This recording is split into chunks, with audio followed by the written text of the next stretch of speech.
Moms care and creation চ্যানেলে তোমাদের সকলকে স্বাগত। আশা করি তোমরা সকলে ভীষণ ভালো আছো।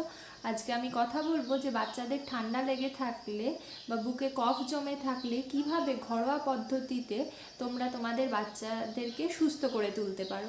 তাহলে চলো দেরি না করে ভিডিও শুরু করা যাক। চেঞ্জের সময় বড়রা তো ঠান্ডা কাশিতে ভোগেই, সব থেকে বেশি ভোগে হচ্ছে ছোটরা।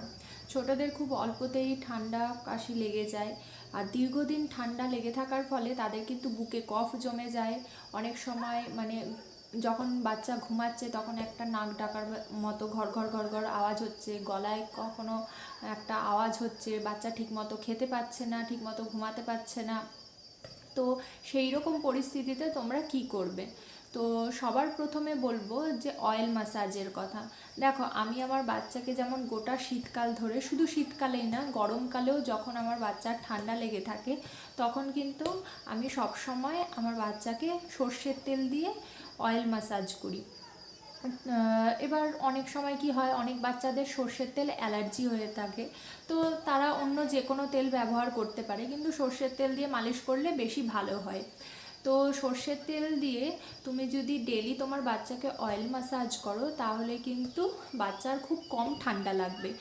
আর যদি বাচ্চার বুকে কফ জমে থাকে বা ঠান্ডা লেগে গেছে তাহলে কি করবে, যে তুমি তোমার বাচ্চাকে সর্ষের তেলটা হালকা একটু গরম করে নিলে, তার ভেতরে কিছুটা জোয়ান আর কিছুটা রসুন থেতো করে দিয়ে দিলে, তারপরে সেটা ভালো মতো একটু গরম হওয়ার পর যখন তুমি বুঝবে যে না এবার তেলটা তোমার বাচ্চাকে দেওয়া যায়, সেই তেলটা ভালো করে হাতে ঘষে নিয়ে তারপরে বাচ্চার বুকে, পায়ের তলায়, হাতে, এই সব জায়গায় ভালো করে ম্যাসাজ করে দিলে, তারপরে বাচ্চাকে ঘুম পাড়িয়ে দিলে। এটা রাতে করলে কি হবে, যে রাতে শোয়ার আগে তুমি যদি এইভাবে অয়েল ম্যাসাজ করো, কিংবা তুমি কোনো কিছু মেশালে না, নর্মাল সর্ষের তেলটাকে গরম করে নিয়ে তারপরে তুমি তোমার বাচ্চাকে যদি ম্যাসাজ করতে পারো, তাহলে কি হবে, পরে সর্ষের তেল কি করে, যে শরীরে একটা হিট তৈরি করে, আর ম্যাসাজের ফলে আরও একটা গরম ভাব শরীরে তৈরি হয়। এর ফলে কি হবে, বুকে যে জমে থাকা কফগুলো রয়েছে বা ঠান্ডা লেগে থাকার ফলে যে সর্দিগুলো বা কফগুলো ধীরে ধীরে শরীরে জমতে শুরু করে, সেইগুলো কি হবে, তরল হয়ে পটির মাধ্যমে কিন্তু বেরিয়ে যাবে। একটা জিনিস খেয়াল রাখবে, যখন তুমি তোমার বাচ্চাকে অয়েল ম্যাসাজ করাচ্ছ তখন যেন বাইরের হাওয়া যেন ওর গায়ে না লাগে। এটা অনেকেই ভুল করে, যে সবার প্রথমে বুকে মালিশ করে।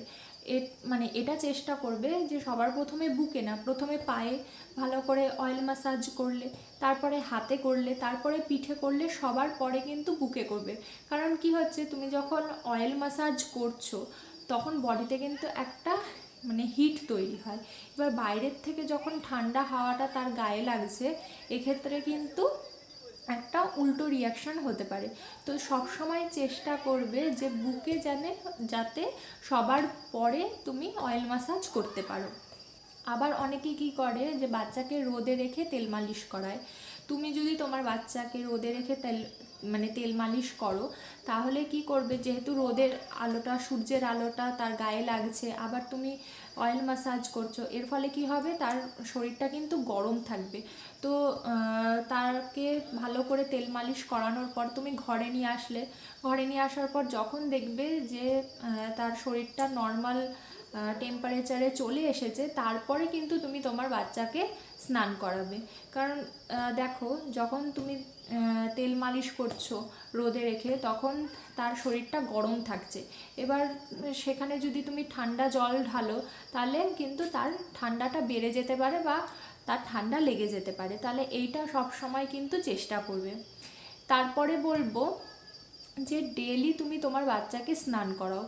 হ্যাঁ, কখনো যদি দেখো যে ওয়েদার খারাপ কিংবা তার ভীষণ বা ঠান্ডা লেগে রয়েছে, তাহলে ভালো মতো তুমি তোমার বাচ্চাকে গা মুছিয়ে নিলে, ওয়েদার বুঝে তুমি তোমার বাচ্চাকে হালকা ঈষদুষ্ণ গরম জলে ডেলি স্নান করিয়ে দিলে কিংবা গা মুছিয়ে দিলে।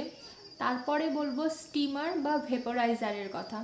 দেখো, বাচ্চার যদি ঠান্ডা লেগে থাকে তাহলে কিন্তু মানে তাৎক্ষণিক আরামের জন্য কিন্তু স্টিমার বা ভেপোরাইজার খুব ভালো একটা কাজ করে। মানে বাচ্চারা তো আর ওই গামলায় গরম জল নিয়ে তারপরে সেই ভাপটা নিল ওইভাবে তো নিতে পারে না। তো বাজারে বিভিন্ন কোম্পানির ভেপোরাইজার মেশিন কিনতে পাওয়া যায়, তুমি সেরকম একটা কিনে রাখলে তারপরে বাচ্চার যখন ঠান্ডা লেগে থাকবে তখন সেই বাষ্পটা যখন উঠছে তার সামনে যদি বাচ্চাকে কিছুক্ষণ ধরে রাখো, সেই বাষ্পটা সে যখন নিঃশ্বাস প্রশ্বাসের মাধ্যমে নেবে বা মুখ দিয়ে নেবে, তখন কি হবে, তার নাকে বা বুকে যে কফগুলো জমে রয়েছে সেগুলো কিন্তু ধীরে ধীরে তরল হয়ে যাবে। এতে কিন্তু বাচ্চা কিছুক্ষণের জন্য হলেও আরাম পাবে। অনেক সময় কি হয়, রাতে বাচ্চার ঠান্ডা লেগে থাকলে বাচ্চা ঠিকমতো ঘুমাতে পারে না। তো ঘুমানোর আগে তুমি যদি তোমার বাচ্চাকে একটু সেই ভেপারটা নেওয়াতে পারো, তাহলে কিন্তু বাচ্চা খুব ভালোভাবে পুরো রাতটা ঘুমাতে পারবে। তারপরে বলি হচ্ছে নেজোক্লিয়ারের কথা। নেজোক্লিয়ার কিছুই না, একটা নর্মাল স্লাইন ওয়াটার। তোমার বাড়িতে যদি নেজোক্লিয়ার না থাকে তাহলে তোমরা বাড়িতেই বানিয়ে নিতে পারো। ফুটন্ত গরম জল নিলে সেটাকে ঠান্ডা করে নেওয়ার পর 1 চামচ জল নিলে 1 চামচ জলে 1 চিমটি লবণ দিলে, তাহলে কিন্তু সেই যে জলটা ভালো মতো গুলে নিলে লবণটা ওই 1 চামচ জলের ভেতরে, সেই জলটাও যদি তুমি তোমার বাচ্চার নাকে দিয়ে দিতে পারো তাহলেও কিন্তু নাক বন্ধ নাক খুলে যাবে। কিন্তু হ্যাঁ, চেষ্টা করবে যে নাকের দুটো ফুটোতে একসাথে দেবে না। প্রথমে নাকের একটা ফুটোতে দিলে, তারপরে 2 মিনিট পর নাকের আর একটা ফুটোতে দিলে। এইভাবে দিলে কি হবে যে বাচ্চার নাক যদি বন্ধ থাকে তাহলে বাচ্চার নাক খুলে যাবে, আর বাচ্চা ঠিকমতো নিঃশ্বাস নিতে পারবে, আর বাচ্চা ঠিকমতো ঘুমাতেও পারবে। এবার বলি যে বাচ্চাকে এই সময়ে কি কি জিনিস খাওয়াবে আর কি কি জিনিস খাওয়াবে না। তো বাচ্চার যদি ঠান্ডা লেগে থাকে তাহলে কলা বা নারকেল এই সমস্ত খাবার একদম খাওয়াবে না। চেষ্টা করবে যে বাচ্চাকে সবসময় গরম গরম জিনিস খাওয়ানোর। যদি পারো সন্ধেবেলা বা বিকেলবেলার দিকে একটু গরম স্যুপ করে খাওয়ালে তাহলে কি হয়, বাচ্চাদের এই সময় মানে যেহেতু ঠান্ডা লেগে থাকে, হ্যাঁ, গলায় অনেক সময় খুসখুস করে, বাচ্চা ঠিকমতো খেতে চায় না। তো গরম গরম স্যুপ খাওয়ালে কি হবে, বাচ্চা খুব তাড়াতাড়ি খেয়ে নেবে, তার মানে গলায় একটা আরাম বোধ করবে। আর হচ্ছে তুমি মানে আখের গুড়ের সাথে কাঁচা হলুদের রস মিশিয়ে খাওয়াতে পারো। মানে আখের গুড় কী করে, বাচ্চার মানে বাচ্চা হোক বা বড় হোক, কফ দূর করতে কিন্তু খুব ভালো রকম সাহায্য করে। তো আখের গুড়ের সাথে তুমি হলুদের রস, কাঁচা হলুদের রস মিশিয়ে যদি বাচ্চাকে খাওয়াতে পারো তাহলে খুব ভালো রেজাল্ট পাবে। কিংবা হয়তো তুমি যে খাবারটা খাওয়াচ্ছ, তুমি হলুদের রসের সাথে না খাইয়েও আখের গুড়টা যে খাবার খাওয়াচ্ছ সেই খাবারের সাথে মিশিয়ে দিলে তাহলে কি হবে, যে খাবারের টেস্টটা একটু মিষ্টি মিষ্টি লাগবে, বাচ্চা কিন্তু খুব তাড়াতাড়ি খেয়ে নেবে।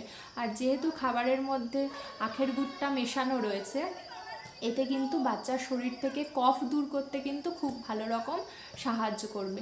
তাছাড়া তুমি তোমার বাচ্চার বয়স যদি 1 বছরের ওপরে হয় তাহলে তুমি তাকে তুলসী পাতা, মধু, বাসক পাতা, তারপরে লবঙ্গ, দারচিনি, তেজপাতা এই সমস্ত কিছু দিয়ে একটা কাঢ়া বানিয়ে খাওয়াতে পারো। যদি বাচ্চার বয়স 1 বছরের কম হয় তাহলে মধুটাকে স্কিপ করে তার বদলে তুমি তালমিছরি ইউজ করতে পারো। তো কাঢ়া বানানো কিছুই না, তুমি তুলসী পাতা বা যদি কারোর বাড়িতে রাম তুলসী পাতা থাকে তাহলে সেটাও ব্যবহার করতে পারো। রাম তুলসী পাতাও কিন্তু খুব ভালো রকম কাজ করে। তো তুলসী পাতা, বাসক পাতা, তেজপাতা, লবঙ্গ, গোলমরিচ, যেহেতু বাচ্চা খাবে গোলমরিচটা খুব অল্প পরিমাণে নেবে, আর আদা, কিছুটা আদা থেতো করে তুমি 2 কাপ জলে ভালো মতো ফুটিয়ে নিলে 2 কাপ জলটা যখন 1 কাপ হয়ে যাবে, এবার বাচ্চা খাচ্ছে নাকি তোমাদের বাড়ির আরও অন্যান্য অনেকেই খাচ্ছে, সেই পরিমাণ বুঝে কিন্তু তুমি বানাবে। মোটামুটি 2 কাপ জলে তুমি এই জিনিসগুলো মিশিয়ে নিলে, তারপরে সেটা যখন ফুটে 1 কাপ হয়ে আসবে তারপরে সেখানে মধু মিশিয়ে বা তালমিছরি মিশিয়ে কিন্তু তুমি তোমার বাচ্চাকে খাওয়াতেই পারো। এই কাঢ়া বানিয়ে খাওয়ালে কিন্তু তুমি ভীষণ ভালো রেজাল্ট পাবে।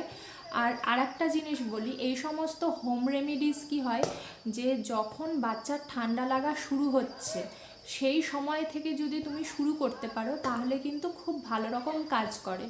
আর মানে একটা দিন যদি পরে হয়ে যায়, ধরো আজকে আমার ঠান্ডা লেগেছে, আমি আজকে বুঝলাম যে হ্যাঁ হালকা হালকা ঠান্ডা লেগেছে বাচ্চার, আমি কালকে থেকে হোম রেমিডিস শুরু করলাম, কিন্তু এই একদিনে কি হবে, বাচ্চার ঠান্ডা কিন্তু অনেকটা পরিমাণে বেড়ে যাবে।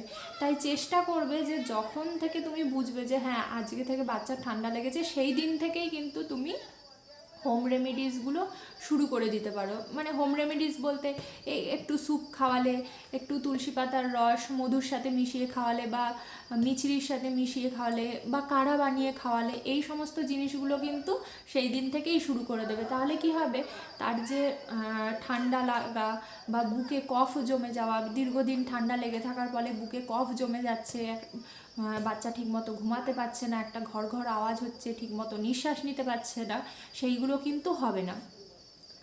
তাও এই হোম রেমিডিসগুলো শুরু করে দেওয়ার পরেও 2 দিন কি 3 দিন ওয়েট করে দেখলে, যদি দেখো যে না তুমি ভালো কিছু বুঝছো না, তাও বাচ্চার ঠান্ডা মানে বেড়ে যাচ্ছে বা কিছুই ঠিক হচ্ছে না, ক্রমশ বাড়ছে, তাহলে অবশ্যই কিন্তু ডাক্তারবাবুর পরামর্শ নেবে। আজকের মতো এই পর্যন্তই। আশা করি তোমাদের ভিডিওটি ভালো লাগবে। ভিডিওটি ভালো লেগে থাকলে অবশ্যই লাইক, কমেন্ট আর শেয়ার করো। আর তোমাদের কোনো প্রশ্ন থেকে থাকলে অবশ্যই আমাকে জানিও, আমি তার উত্তর দেওয়ার চেষ্টা করব। নমস্কার।